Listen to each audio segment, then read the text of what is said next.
Principal అంటున్నాడు మీ నాన్న పేరు ఇంగ్లీష్ లో రాయి నాన్న అన్నాడు. అప్పుడు స్టూడెంట్ ఏం చేసిండు? నువ్వే student temple steps water king అని రాసిండు. అప్పుడు మీ సార్ ఏమన్నాడు? ఏ సార్? నారాయణ సార్. ఏమ్రా నువ్వు జోక్ చేస్తున్నావురా అన్నాడు. లేదు sir, no sir, my father name is తెలుగులో రాస్తున్నాడు.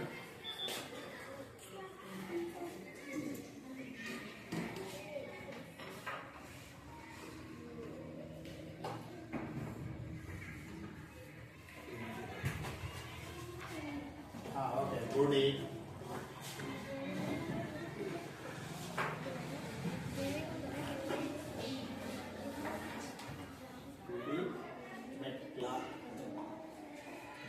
గుడి మెట్ల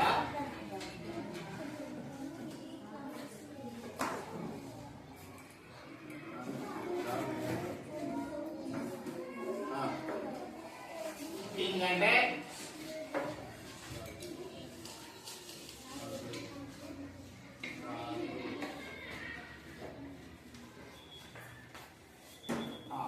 టెంపుల్ అంటే గుడి, స్టెప్స్ అంటే మెట్లు, వాటర్ అంటే గంగా, కింగ్ అంటే రాజు అని రాసిండు. Gudi Metla Ganga Raju sir. My father name is Gudi Metla Ganga. అంటే అక్కడ రాసింది కరెక్టా తప్ప? కరెక్ట్. Class place.